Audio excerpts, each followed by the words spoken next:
অবস্থা। এটা কিন্তু ঢ্যাপ না, এটা হচ্ছে চিংড়ি মাছের বাসা। এটা চিংড়ি মাছের বাসা? হ্যাঁ হ্যাঁ, এই দেখো। হ্যালো এভরিওয়ান, আজকে আমরা মানে রিল ভিডিও করার জন্য কোথায় আসছি দেখো, কোন জায়গাটা আজকে সিলেক্ট করছি, একদম পুরা চকের ভিতরে। আর এখানে ভিডিও করতে যে আমাদের কি কি অসুবিধা হয়েছে আমি সেটা ফার্স্টে হচ্ছে দেখাই। প্রথমেই হচ্ছে নিজেদের জুতা খোলা লাগছে, কারণ আমরা যে রিলসটা করছি কাদার ভিতরে এটা দেখতে পারবেন, দেখেন জুতা মোজা সব খোলা। আমিও কিন্তু অলরেডি খালি পাই, আপনাদের ভাইয়াও খালি পায়। আর আজকের এই জায়গাটা কিন্তু অসম্ভব সুন্দর, একটু দেখাও। এখানে আমরা বাবারে, মানে এটা পাটের গোজা না রে? এটা পাটের গোজা আছে এখানে হাঁটা কিন্তু অনেকটা রিস্ক। আর সবচাইতে বড় কথা হচ্ছে গিয়ে জুতা নিয়ে এখানে হাঁটা যায় না, এখানে যে গাইরে যায়, এখানে তো একটু একটু শুকনা গাইডে যায়, কয়েক জায়গা হচ্ছে গাইডে যায়। আর সবচাইতে বেশি যেটা লাগতেছে সেটা হচ্ছে যে পাট কাটছে, পাটের যে নিচের অংশ কি বলে এটারে, গোজা গোজা, এত নিচের অংশ, এইটার উপরে যখন পা লাগে, মানে কাটা যখন পায়ের উপর ছিদ্র হয় ওরকম একটা যন্ত্রণা ফিল হয়।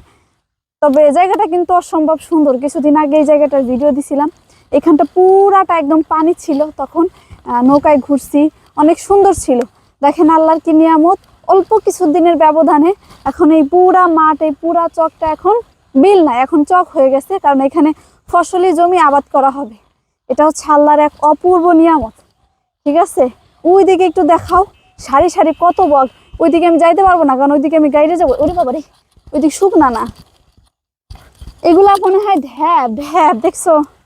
এই যে সেই ঢ্যাব শুকায় এখন এই অবস্থা হয়েছে। যাই হোক, আজকের ওয়েদারটাও কিন্তু অনেক বেশি সুন্দর, হালকা হালকা মেঘলা আকাশ। আর আমাদের গ্রাম সাইডে কিন্তু মোটামুটি ভালোই শীত পড়ে গেছে, শহরের দিকে অতটা শীত পড়ে নাই, আমি জানি, আমি দেখছি, বাট গ্রামের দিকে অনেক শীত পড়ে গেছে। এই দেখুন ঢ্যাবের কি অবস্থা।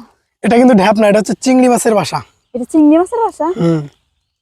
হ্যাঁ হ্যাঁ, এই দেখো ভিতরে জানি না, অবশ্যই কিছু একটার বাসা। এটা চিংড়ি মাছের বাসা। এই দেখো, এই যে একটা ফুটো, তারপরে এই যে একটা ফুটো, এই যে একটা ফুটো, এগুলা কিন্তু নিখুঁত ভাবে প্রচুর আছে এখানে, ঠিক আছে? এগুলো চিংড়ি মাছের বাসা।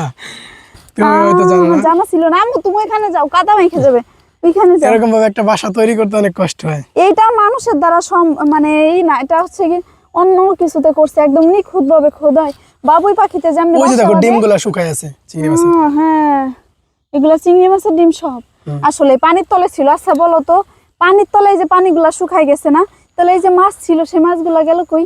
কত মাছ ছিল মাটির তলে চলে গেছে। মাটির তলে আবার পানি যেখানে আবার ওরা চলে আসবে না? চলে আসবে।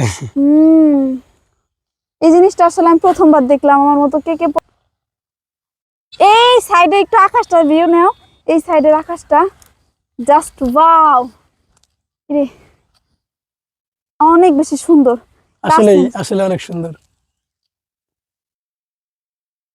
তাসনিম একটু দেখাও কি করে সে। নিয়ে আইছি ঘুম থেকে উঠানো, কি ঘুমন্ত অবস্থায় নিয়ে আইছি, সেই জন্য বেচারির মুডটা একটু খারাপ।